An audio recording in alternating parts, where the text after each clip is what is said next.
Hi guys, in this video, I'm going to show you how to use binary search to find if a number exists in an array or not. In the previous video, we already discussed linear search, so if you want to check it out, I will include the link down in the description below. Now, the precondition to binary search is that the array must already be sorted from least to greatest. And let's try to find number 40 inside this array. So we put L, or the left, at the beginning of the array, and we put R, or the right, at the end of the array. The second step is to calculate the mid. So the formula for mid is L plus R divided by 2, and L is 0 at index 0, R is 4, and then we get 4 divided by 2, which gives you 2. So the mid is at index 2. We split the array into two groups. The first step is to check the number at M. So we're trying to find number 40, and we see that 40 is larger than 30, so it has to be in the second group. We simply move the left over to the second group, meaning that we choose the second group, and we simply repeat the process. So we calculate mid, so L is 3, R is 4, we get 7 divided by 2, which gives us 3.5, and the floor sign means you basically round down, so 3.5 becomes 3, and then we split the array into two groups again. We first check the number at mid, and we see that number 40 is here. We successfully found the number using binary search, and you can return true or return the index 3.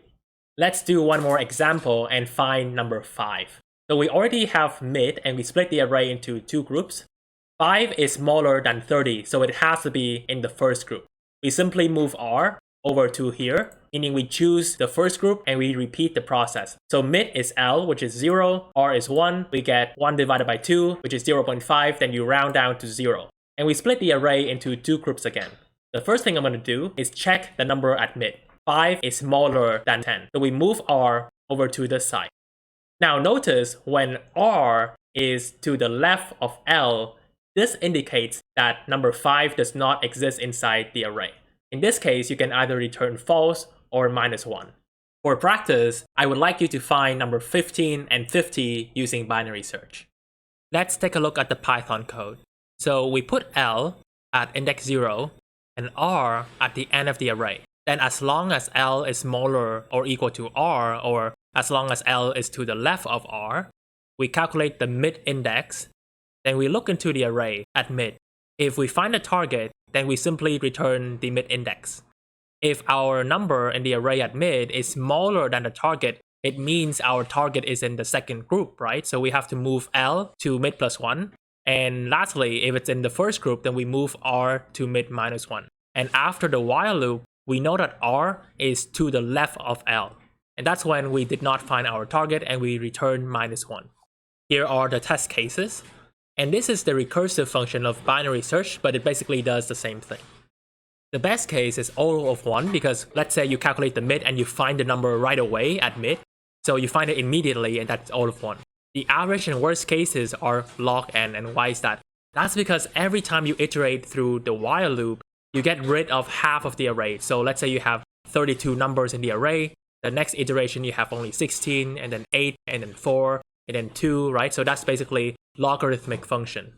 And binary search does not create more space, so it is O of 1. Hi guys! In this video, I'm going to show you how to use ternary search to find if a number exists in an array or not.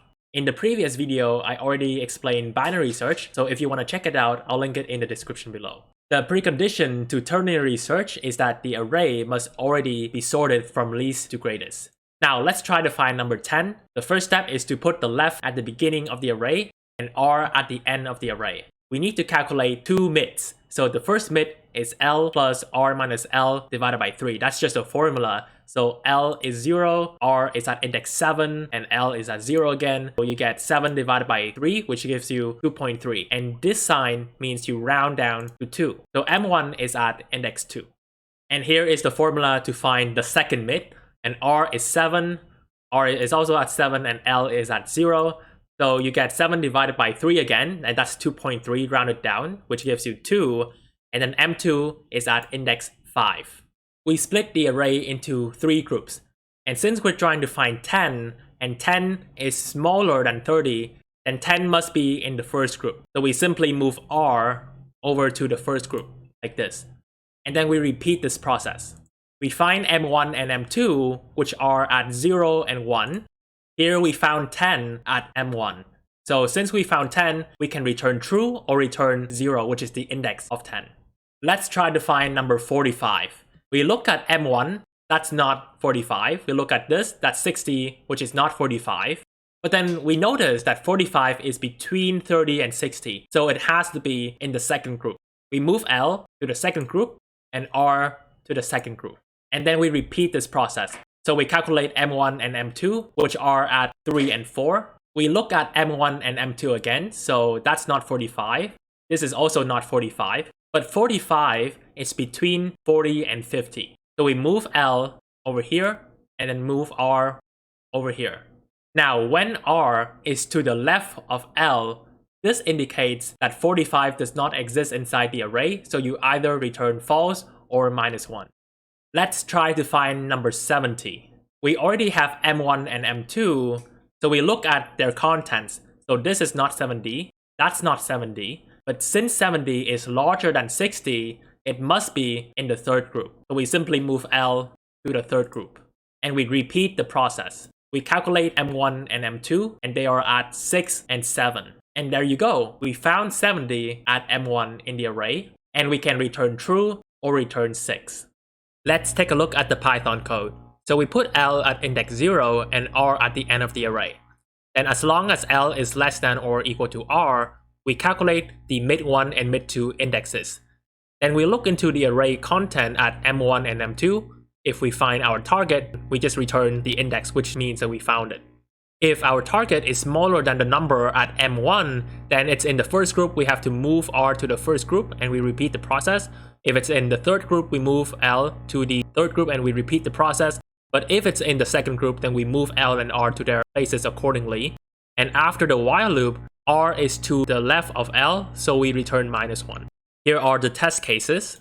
And this is the ternary search recursive function, but it basically does the same thing. The best case is when you find the target at M1 and M2 right away, so it's immediate and it's O of 1. For the worst and average cases, every time you iterate through the loop, you choose one group, right? So you basically get rid of 2/3 of the array. For example, you have an array with 27 numbers. The second iteration, you get 9 and then 3 and then 1, right? So that is log base 3 of n. So that's why the average and worst cases are all of log n.